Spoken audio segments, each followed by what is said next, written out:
I will tell you, as an anesthesiologist and as a chief, the most telling trait of someone that would be an amazing leader is annoyance, right? Because at least so in a corporate structure, these are the people who want to be involved. They don't know how to be involved. And as a consequence, they pick stuff and annoy the crap out of you.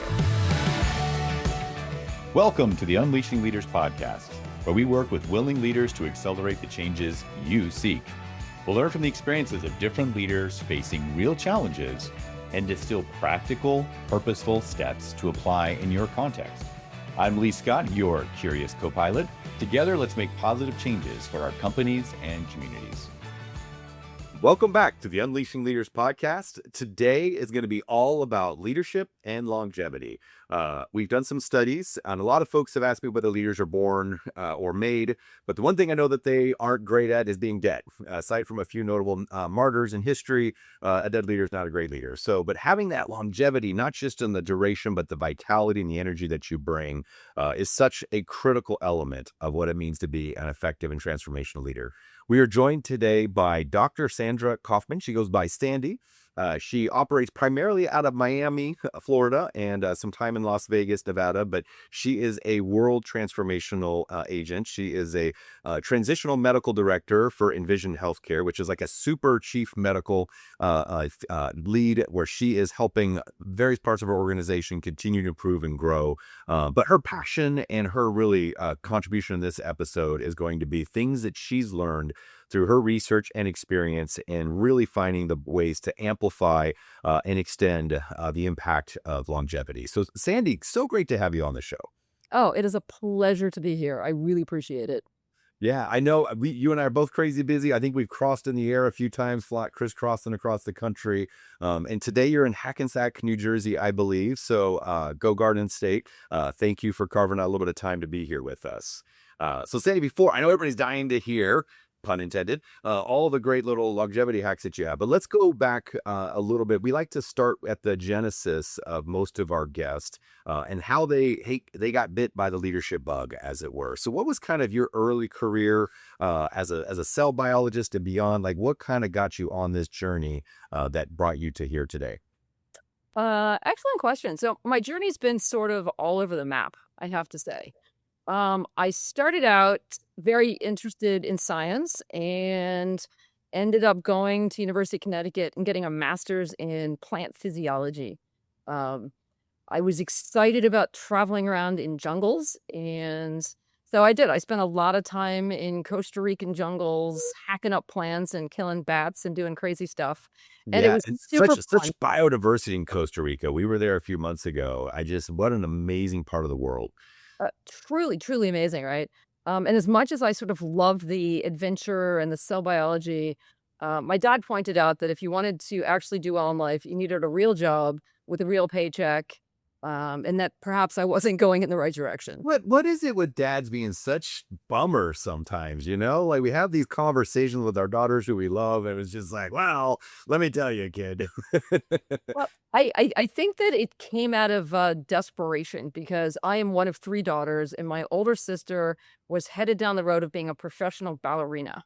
Ah, okay. And of course, there's a lot of money and stability in that. And so child number two, like, go to med school, for God's sakes, right? Yes, please. Just one of you's gotta be able to pay to take care of the rest of us when I'm old and gone, right? Exactly. I mean, the irony is that she became an esteemed attorney for the Princess of Abu Dhabi, but that's a whole nother story. That's a Anyway. whole other episode. We got to get her on the show next. Okay. Oh, she's so interesting. Oh, Anyway, great. So you had that moment of, like, you were following something that was an interest, but it wasn't quite, connecting all the dots. So you pivoted a little bit. So what was that first pivot?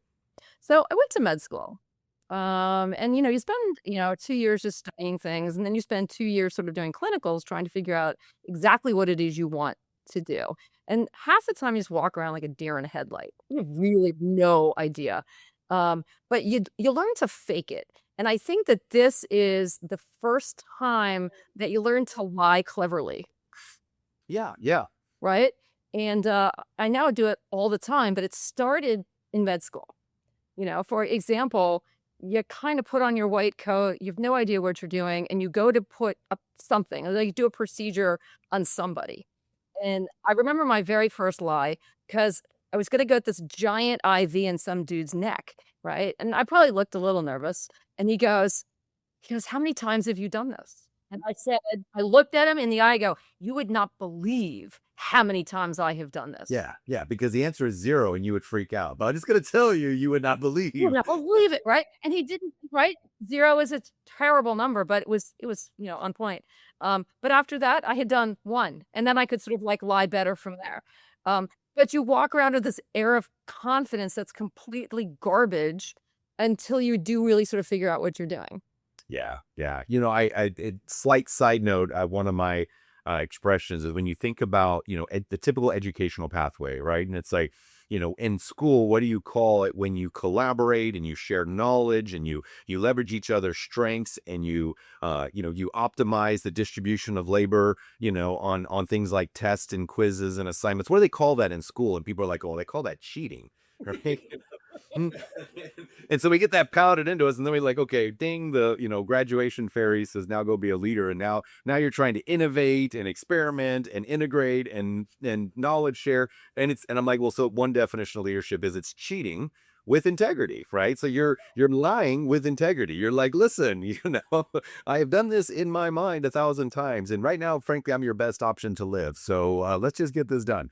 So there you go. What a great start to learn how to be like, I just got to have the confidence. And that's part of it. You got to believe it before you see it. And that's a key distinction as a leader. So yeah, I think some of our guests are probably freaking out right now, but you guys, you get the moral of the story. You see, listen to beyond the jokes that we're saying here. Well, the key to this is never go to a university hospital in July, Yeah.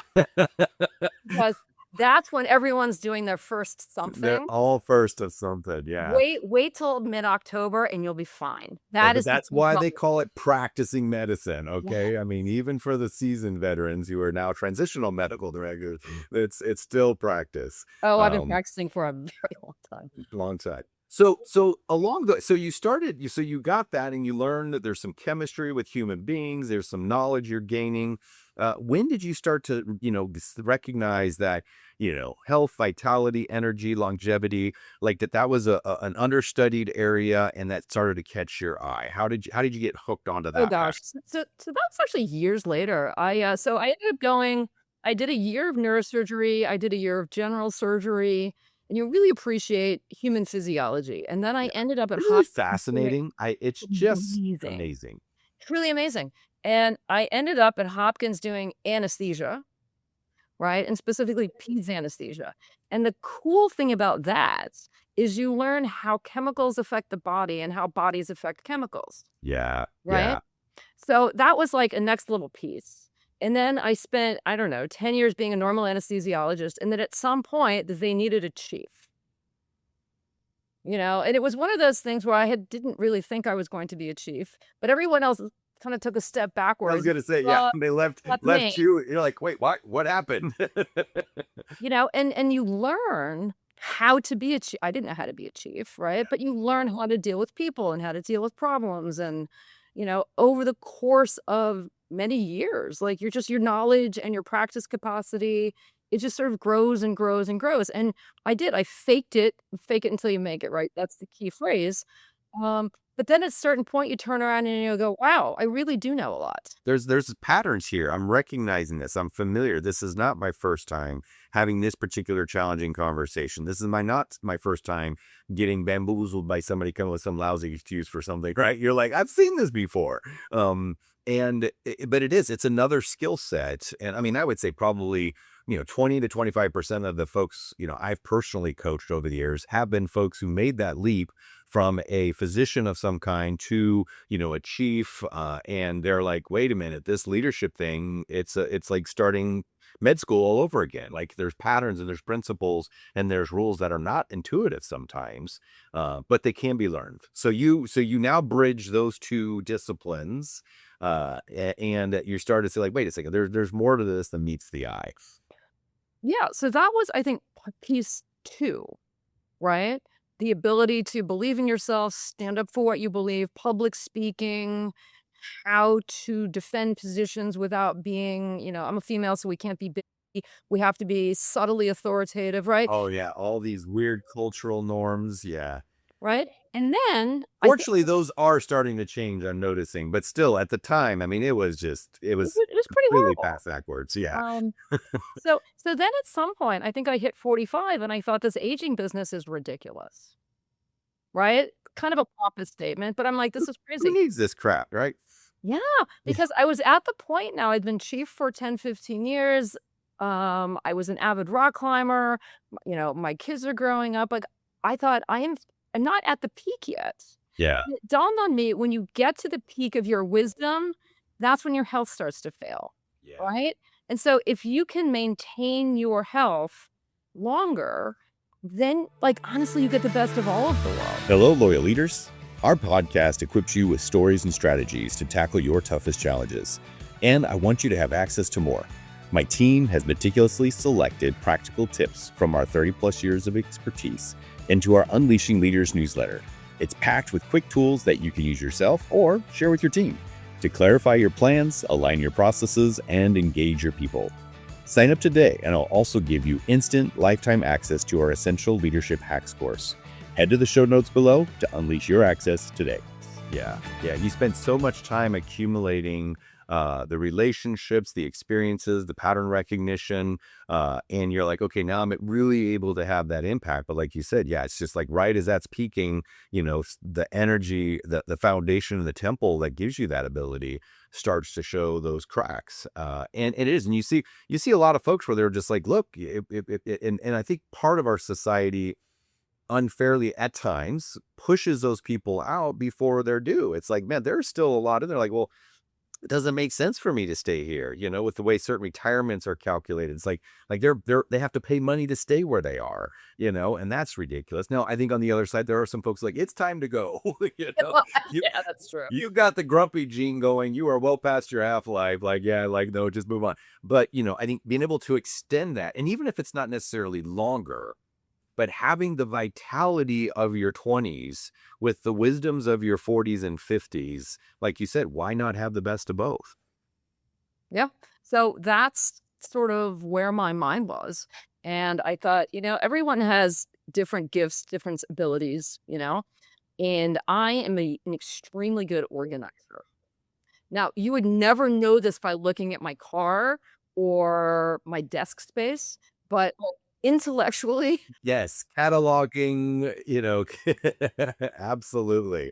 Uh, so you started this journey to say, and you again, you've built, all these pieces from being a pediatric anesthesiologist, seeing the interaction of the bodies and the compounds, and seeing the diversity, right? Because I think what I think, and this might be too naive, but what makes pediatric of anything, but particularly anesthesia, harder than working with adults is, their bodies are radically changing.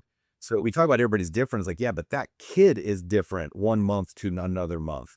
And then different kids develop at different rates. So being able to calibrate and understand that incredible range of diversity in those particular types of patients, it's not just to like take two of these and call me in the morning, kind of a formulary, right? no, that's exactly right. So if you combine cellular knowledge, which is what I started with, right, with human disease and physiology in adults, and then how do you use medications and pharmaceuticals and supplements to alter those?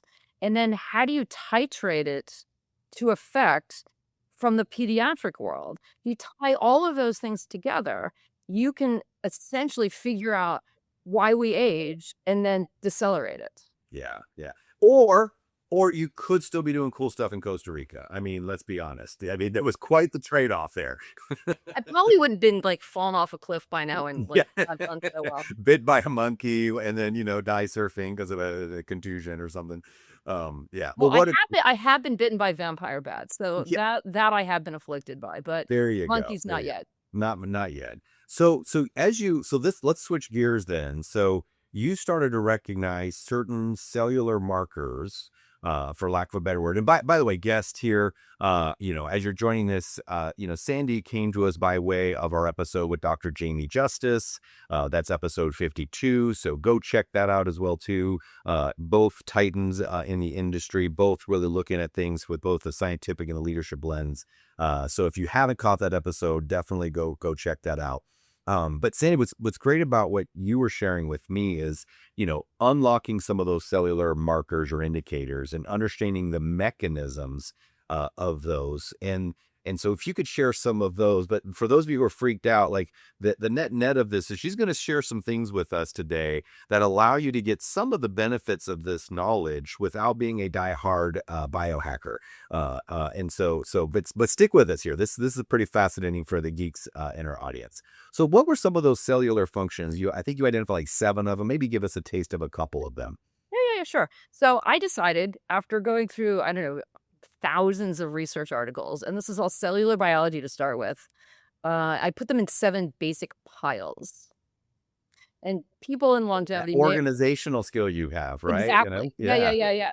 And honestly, physically, it looked like a lot of Post-it notes, just sort of like all over, right? And then you'd say, "This one didn't like," and if I were really good, they would have been color coded, but I was not that good, right? They just ended up in 7 piles. So pile 1 was the idea that your DNA ages over time. And just as an example, and I promise not to do this with all the tenants because 'cause they'll drive you nuts, but it's in your DNA ages for 3 basic reasons.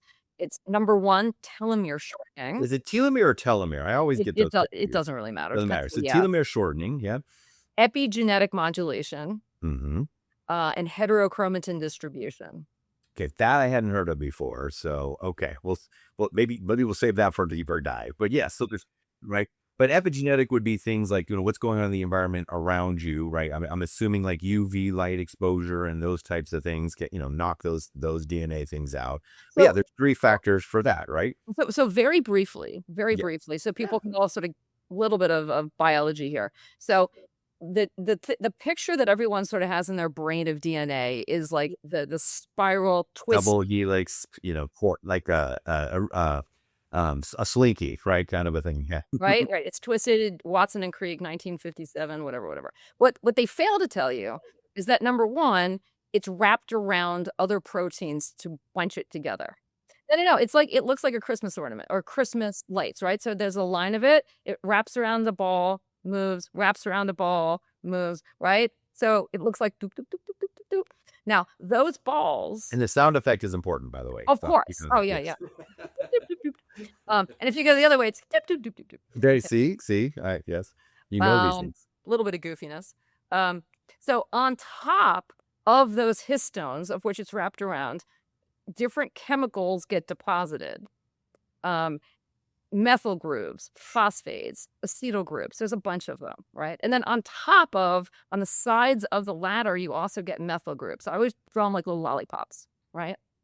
That is called epigenetics. So epi means on top. Yeah, on top of, okay. So the genetic code So itself immediately never adjacent to the actual molecule itself, right? yes, and that's what's important because your genes aren't changing. The decorations on they are, Yeah, okay? yeah. Yep. And that's important because that controls whether or not you can use that piece of DNA to make Of a that protein. code, yeah. Exactly. So it's It's yeah, like a computer analogy I use sometimes, it's like, you can have whatever on your hard drive in your computer, but if your operating system doesn't reach out to grab it, exercise, store it, do something with it, it just sits dormant, right? It's not being exercised. Yeah. spot on. And yeah, and it's how what you do to your body. So it's things you eat, how much you sleep, if you smoke pot, if you exercise, all of these things epigenetically are altered. And one cell is not necessarily the same as another cell, right? Because your kidney and your liver and your brain have all sorts of different aspects to them. But it's why identical twins look less and less alike over time. Yeah. It's Yeah. epigenetics. Because Anyway, it's activating different parts of that. yeah. So And that's one factor is, the DNA itself, and then the 3 sub factors. Give us maybe one other one just to kind of give us a sense of the yeah, range. sure. So number 2 is mitochondria. Okay. And you need mitochondria for energy production. And mitochondria fail for roughly 7 reasons. I'm not going to bore you with those. But as an example, the easiest low-hanging fruit is something called NAD deficiency. And people see NAD ads all the time now, which is why I'm mentioning it. So NAD is nicotinamide adenine dinucleotide. So it's a very complex molecule. And you use it for 4 different chemical areas in your mitochondria. and it is a cofactor for 500 different reactions around your cell. So as you get older, you have less and less, but you need more and more. So as consequence, energy production goes down, cellular homeostasis goes down, and the ability to fix DNA goes down. So you're more likely to get morbidity and death. Yeah, and again, starting at the cellular level, and I believe this still be true. I mean, my bio degree goes way back, so things are changing. But mitochondria has its own set of basically DNA, right? It's come from the maternal side, so it's a powerhouse that's trying to generate, support the rest. But if your energy source is depleting, then all the other maintenance functions and cleaning things out and keeping things healthy just starts to slow down and repair. And that's happening at the cellular level. Then multiply that by all the ones we got in our body, and you're like, why am I a little cranky when I woke up this morning after I turned 50? It's Yeah, like, no, well, but starting to catch up with you, bro. that's exactly right, right? And so, so that's mitochondria. And then there's pathways, and there's DNA repair mechanisms, and there's inflammatory issues, and Oh, there's all right. You got to tell us. I know a bunch of our folks are into the inflammatory stuff. Give us a little bit about that, Sandy. so it's interesting is so it's I call it's 10 and 5, and this is your immune system that becomes your inflammatory system over time, right? Your immune system is designed to fend off danger, pathogens, right? So you have a whole set of cells that attack things that shouldn't be there and dissolve it, kill it, get rid of it, etc. Fantastic. So all of these negative cytokines have a good reason to be there. But but as you get older, it becomes completely and utterly dysregulated, and you're sort of spewing out pro-inflammatory cytokines all the time, and they come from your So immune basically, system. they go gangster on you. You're like, Oh, they start as a disciplined, force, and then they just deteriorate over time. without a doubt. And they come from multiple sources, right? They come from your mast cells. You get 40% more mast cells, and those just like spew out proteases and they dissolve your tissues. They come from senescent cells. They put out something called the SASP, which is just a hell of a lot of inflammatory factors. Comes from fat. Fat has its own type of cytokinins. They're called adipocytokinins. So the fatter you are, the worse you are, right? So they just come from innumerable sources, and you just become this massive inflamed human being, and it's the root of a lot of pathology as you get older. Yeah, absolutely. Excellent. So under there's a leadership principle. It's one thing to understand something. It's an entirely different thing to do something about it and to rally a response to it. So what were some of the things that you're finding? And I know you've kind of, again, back to your organization, you've organized them into different layers of either sophistication or complexity, but also impact. So tell us a little bit about, how you organize that. What do you call that? And, maybe give us a taste of it here. I know we can find out more information as well too. Yeah, sure. So it drove me absolutely crazy to think that, okay, we're sitting on all of these problems. What the hell do we do about it? Right? And so A as I was reading, quintessential leadership challenge. Yep. right? It's just it's got to be an answer, because otherwise it's just depressing and just like go back to the jungle and get attacked Yeah. by monkeys. Um, so what I ended up doing is I invented something called the Kaufman Rating System. And this was the idea that if you took a molecule, and you asked the world, meaning like all of the research out there, and there is a ton. You can ask anything, and the answer pops up. It's amazing. Like, what did molecule X? What does it do for your DNA? What does it do for your mitochondria? What does it do for your pathways? And you're this and you're that. And I ended up. It started out with pluses and minuses, and it became a numerical system, right? So if agent X did Zippo for your DNA, no evidence whatsoever anyway, or got a Yeah. 0. Okay. If it had decent evidence, repeatable in a test tube or in a culture, etc., it got a 1. If there was good evidence in non-human mammals, like rodents, dogs, whatever, it would get a 2. And if there was clear evidence in humans that it was efficacious, it would get a 3. Okay. All right. So if you look at every one of the tenants, right, and this takes forever, but it's doable, then every agent that I look at comes with a 7-digit rating number, Mm-hmm. right? So then when you go to say, well, what molecular agents, drugs, supplements, etc., what should I be taking? Yeah. Now you have an educated way of determining it, Mm-hmm. right? Which is it's conservative because I can't predict what research will tell us in the future. I can only reflect what's already been done. Yeah, yeah. And like you said, taking the titration of that to the individual, that's that last mile, but at least you have an array of options, right, that you can bring to bear given certain conditions. Right. Uh, It's creating the menu, right? And saying, well, this particular thing has X number of calories and X number of protein. So you can look at that and go, well, that's good for me or that's not good for me. Right. And so you could actually make very good decisions based on that information.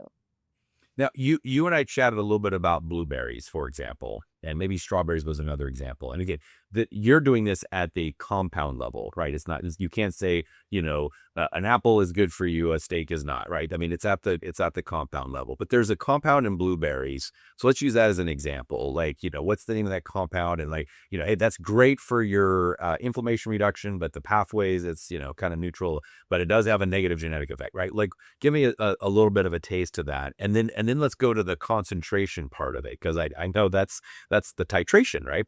Yeah, no, exactly. So you're talking about an agent called pterostilbene.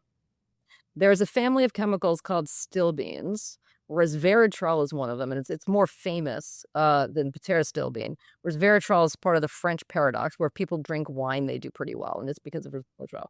So pterostilbene comes from blueberries, and what's cool about this molecule, and actually you had it a little bit backwards, it is an extremely potent sirtuin-1 activator. Okay. And that's in pathways.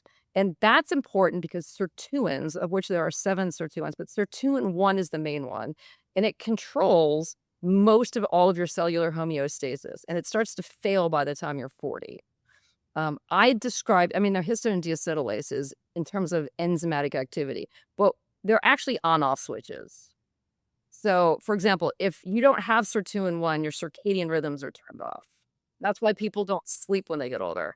It tells you where to store fat. And this is why people get what I call the abdominal tire syndrome, right? I eat the same, I exercise the same. Why is my fat sitting in my It's belly? moving 'Cause in the wrong direction. Yeah. it's sirtuin deficiency, right? And so there's probably 10 or 15 very important things that are attached to sirtuin. So Great. So that's we have what this pterostilbene. molecule that has these known, effects on certain pathways. And yeah, I was totally making it up when I was talking there earlier. So thank you for correcting it, because I had no idea. But now we know, right? We like, okay, that's a thing. All right. Now let's go to the application of it. So I'm going to Costco this weekend. I should pick up a bucket of blueberries, right? Like that. Can I just Right, check the right, pathway? right. So the answer is, and I know you love this. In order to get enough pterostilbene, I calculated that you need 3 gallons of blueberries a day. Okay, that is a lot of smoothies, Sandy. I'm not sure I could do that. The joke is from Willy Wonka, right? Yeah. Violet, Oh, yeah. Yes. Yes. yeah. I mean, you'd live forever, but you'd be a very round purple thing. So, Yes. Yes. Yeah, but again, you were and I think there's a parallel here, not just what you're talking about, but even for leaders. It's like, okay, as a leader, we know that we need stronger communication between the frontline supervisors and the immediate operators, employees of the organization, right? So they're like, well, just send them to some training, and then you're like, oh, but to modify people's behaviors to be skilled enough in that communication, you cannot just eat one basket of blueberries and be fine. You're going to have a pretty sustained and concentrated and reinforced intervention to be able to shift that behavior to be different. And molecules and compounds are kind of the same. You can't just do a little flyby dash and you're cured. But I think we're building this knowledge base to get there. So what are some things that as leaders we can, as maybe starting as early in as our 30s, but as we're getting into our 40s and 50s, what are some practical things? How do we step into this rating system in a practical sense for most of us? excellent question. So the rating system is just very baseline in terms of choosing your specific protocol. But I would actually turn it back a little bit and say that one of the most important things, and this is true for longevity and leadership, is mindset. You have to commit to the idea, Uh-huh. right? Uh-huh. Like, I will be a leader. I'm going to do this. And even if I don't exactly know what I'm doing, I'm going to start. Yeah. Yeah. And it's exactly the same with longevity, right? You don't have to be like Brian Johnson and drink the blood of your children on day one, because that's just weird. That's just a little bit odd, yes, and it's frowned upon in some cultures, In apparently. some Yeah. cultures, yep. You started with vampire bats, now you're talking about the blood of children. Sandy, I'm getting a little weird here. Well, if you wanna be really weirded out, here's a funny one. So in reality, everyone is iron toxic Mm, because we all eat food that has iron in it, mhm, and your body has no natural way to get rid of iron with the exception of menstruation in women. mhm. So as a man who probably has never menstruated, Not yet. I mean, can't rule it out, right? Past performance, no guarantee of future. or if you hemorrhage a lot for whatever reason, Yes, yeah. um, I do bang myself up enough. I do bleed a good amount, but yeah, not that way. you're funny. Anyway, so if you are an adult, you are by definition iron overloaded. Even if your labs say you're fine, your body has stored it in your liver, in your kidneys, in your brain. So I actually do recommend bloodletting. Yeah, yeah. We call Allow it it to blood donation in civilized circles, there but you go. There I you don't go. actually care who gets it, so it's not really a kind As long donation. as it's not in you. It's more like, yeah, just get rid of it. And so I give a great lecture, and the last slide is like the medieval thing with a slice, and the blood spraying everywhere. I'm more fond of the leeches. It's a little more civilized way, so there's less splatter, and less questions afterwards. But yeah, but no, it's true. I mean, just again, a parallel, like with a pool. That's why they're saying, hey, periodically you have to kind of drain your pool or your spa or whatever, because there's just certain things that you can keep treating it all day you want. You can keep the algae and everything else fine, but you're accumulating stuff, and you just need to flush it. So there you go. So there's a practical takeaway, men. Go out in the woods, scratch yourself up a little bit, and that's a good way to flush it. But yeah, there are practical things that we can do. So yeah, why don't you tell us a little about more of those? Okay, so what I do so aside from the rating system, which is simply like how to figure out what supplements to take on your own, I developed things called longevity pyramids. And this is the idea that there are things you do every day, every week, every month, so on and so forth. And this is sort of where Oh, I commitment. like, oh, kids, that's the tiers is the Yes. frequency of it. Yes, Okay, I food got you. frequency. It's sort of designed after the 5th grade food chart, right? Which is all I was kinda thought it was backwards, actually, but It was, and there's reasons for that, which we won't but belabor. but, But like, the cupcakes at the top and, like, the whatever's on the end anyway. So, every day, you should think about diet and exercise, and if you're gonna start longevity, this is obviously where you start, right? You wanna eat a little bit better, you need to move. Activity is just crucial. You're not gonna get anywhere unless you're moving around, right? So that's crucial, and I like to talk. because that activity is flushing things, right? It's literally pumping and squeezing and allowing the kidneys and the livers to do their jobs, so that you can get what you can get out. You can't do the iron, like you said, but these other things, like just move, right? Yeah. My my wife my wife's let's tell you real quick, just my wife's grandmother, she turns 102 in like a couple of weeks, right? So I asked her, saying, he was like, hey, I asked her two questions. What was the secret to health? And what is the secret to happiness? And her answer to the secret to health was walk every day. And I asked, what's the secret to happiness? She said, remember that this too shall pass. And I was like, wow, that's pretty darn good wisdom for 102. So thank you, Grandma. But yeah, motion, right? And it doesn't have to be like super intense, hit workouts, just some sustained activity to keep those things going. So excellent. Sorry, I didn't mean to interrupt you. I just wanted to share that No, little no, story. no, it's just, it's the basic use it or lose it theory. That's it, right? Use your muscles, use your brain, get your blood flowing, et cetera. Pretty standard stuff. So So, so so there's that's diet. that's being mindful of what you eat, and there's customization of that, some daily activity, sleep, and breathing and hydration, right? Like getting enough water. Like those are, and I know those are brand new to all of our listeners. And yet, how many of us, go through the day, and the only thing we've drank in the day is, a couple of coffees and an energy drink, and it's like just getting the hydration in there, because that's the basis of all ATP production is water, right? So like those types of things are the foundation. Mhm. Yeah.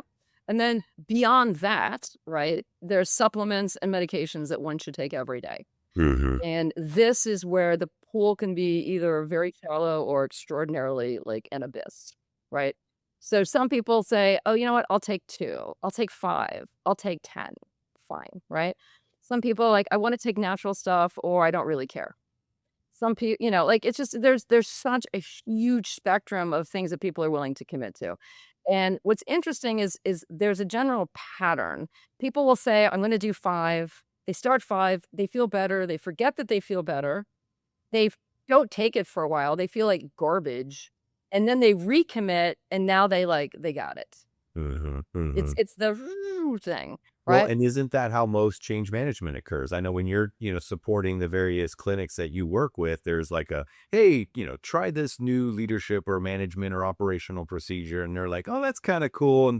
But then it reverts, right? Because you're competing with 20 years of habits, so, and then they're like, oh, wait a second, and then you got to have that extra surge to then like get it back.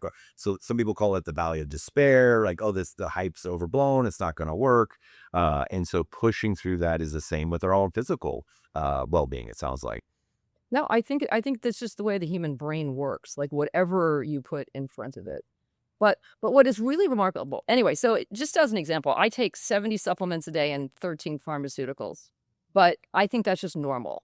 But other people would say that's a little wacky. Anyway, so you throw in maybe some light therapies, some sauna, whatever, but that's things you do every day. Okay. Got it. Got it.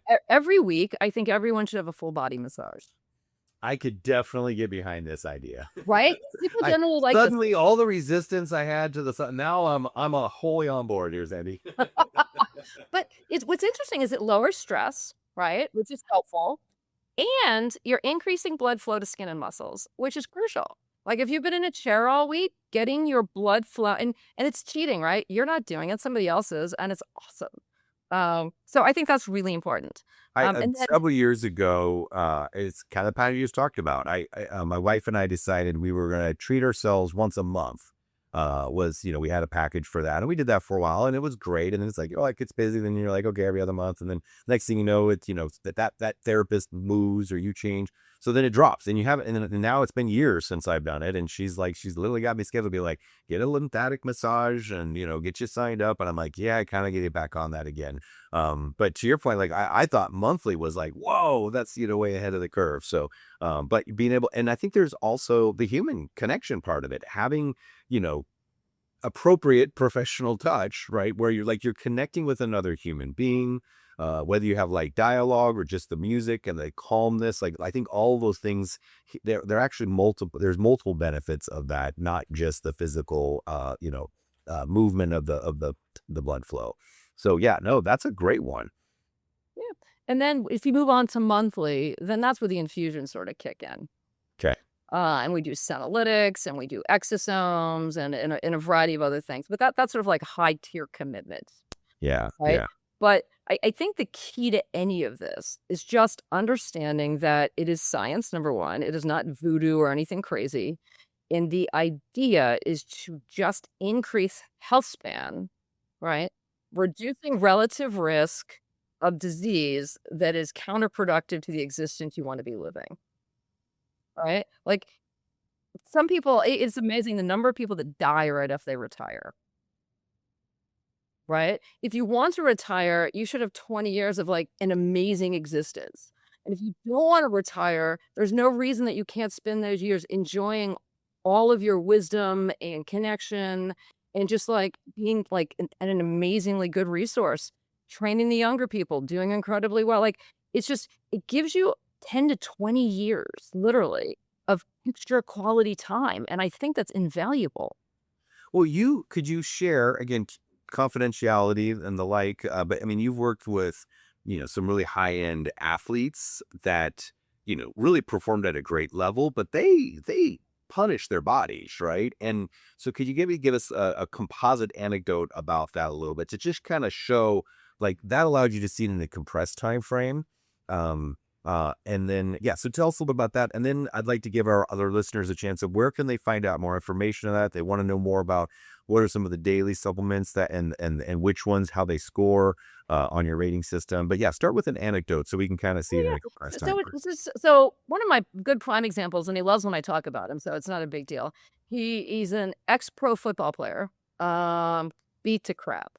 I mean, honestly. Shoulders are horrible. He had 2 knee replacements, and he got an infection, and one of the knee replacements had to be removed, and he ended up with an above the knee amputation. So, when I met this guy, his brain was really fuzzy, and he hurt everywhere.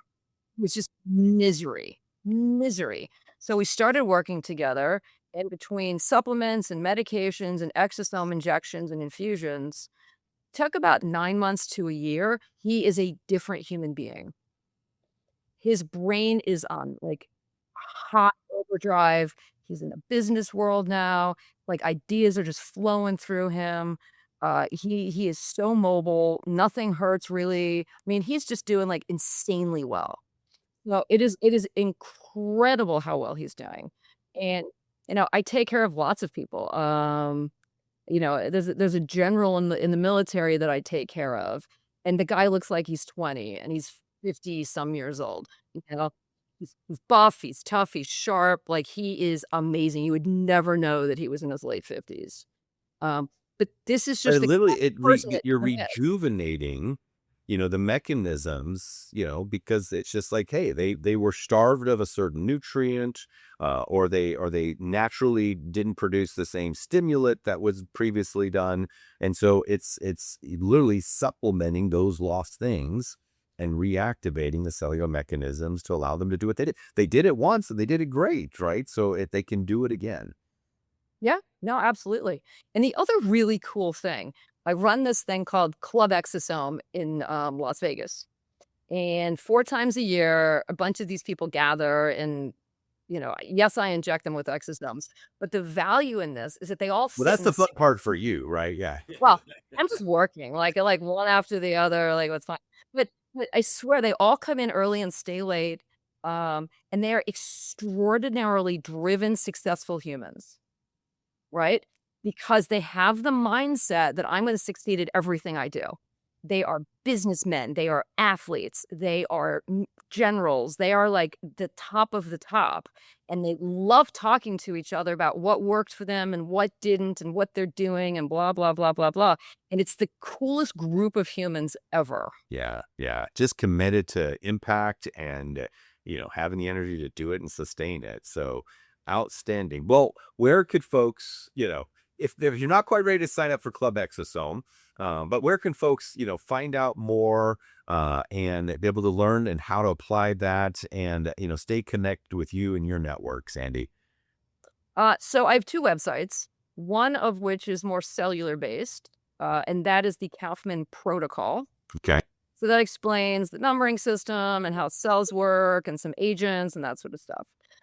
To find me personally as a physician, it's Kaufman Longevity. Okay. Okay. Gotcha. Gotcha. And longevity.com Dot or com.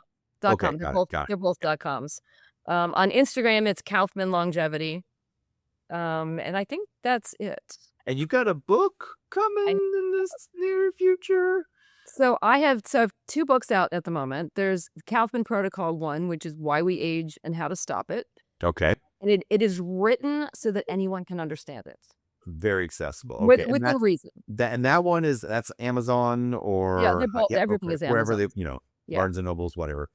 The second one is called Aging Solutions, and it's 28 more agents. It talks about what they are, and it has updates with styles because we're always learning something new. Yeah. Yeah. Um, and then I sort of decided that it took so long to write books, that I was just gonna release chapters.